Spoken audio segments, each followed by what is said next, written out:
आषाढी एकादशी निमित्त बाळापूरच्या बसस्थानकावर 1.5 क्विंटल साबुदाणा खिचडीचे वाटप.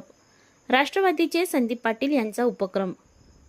आषाढी एकादशी निमित्त बाळापूर येथील बसस्थानकावर राष्ट्रवादी काँग्रेस पार्टीचे अकोला लोकसभा समन्वयक संदीप पाटील यांच्या वतीने गेल्या 6 वर्षापासून साबुदाणा खिचडीचे भक्तांना वाटप करण्यात येत असते. तसेच यावेळी सुद्धा साबुदाणा खिचडीचे वाटप कार्यक्रम आयोजित करण्यात आला होता. एकंदरीत महाराष्ट्रात आषाढी एकादशी एकदम थाटामाटात साजरी होते. अशातच एकादशीचा उपवास म्हटला की डोळ्यासमोर येते ती म्हणजे साबुदाणा खिचडी. आज उपवासाच्या निमित्ताने आषाढी एकादशी निमित्त शेगाव येथे श्री गजानन महाराजांच्या दर्शनासाठी येणाऱ्या भाविकांची बसस्थानकावर मोठी गर्दी होती. अशातच अकोल्यातल्या बाळापूरमध्ये 150 किलो साबुदाणा खिचडी तयार केली जाते आणि याचं मोठं वाटप होते. विठ्ठल मंदिराबाहेर आणि बस स्थानकावर येणाऱ्या भाविकांसाठी या साबुदाणा खिचडीचे वाटप होते.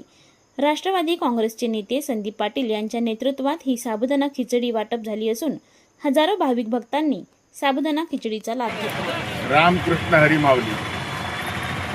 मनारखेडचे निवासी आमचे जुने सहकार नेते राष्ट्रवादीचे नेते संदीपदादा पाटील यांचा अविरत आज जो बाळापूर बसस्थानकावर साबुदाण्याची खिचडी भाविक भक्तांना वाटण्याचा जो कार्यक्रम आहे हा अविरत गेल्या 5 वर्षापासून चालू आहे. संत गजानन महाराजांचं प्रस्थान जे दिंडीचं शेगावहून निघते त्यावेळेस प्रथम त्यांचा फराळ आणि जेवायची व्यवस्था त्यांच्या निवासगावी मनारखेडला होती.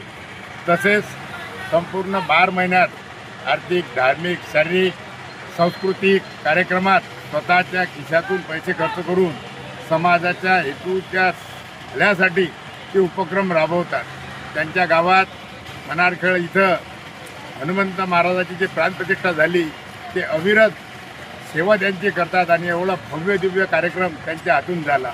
मी संत गजानन महाराज त्यांनी प्रार्थना करतो की संदीपदादाच्या माध्यमातून या आपल्या अकोला जिल्ह्याकरता काही ना काही त्यांच्या हातून सेवा घडावी असं गजानन महाराज त्यांनी प्रार्थना करतो. रामकृष्ण हरी माऊली.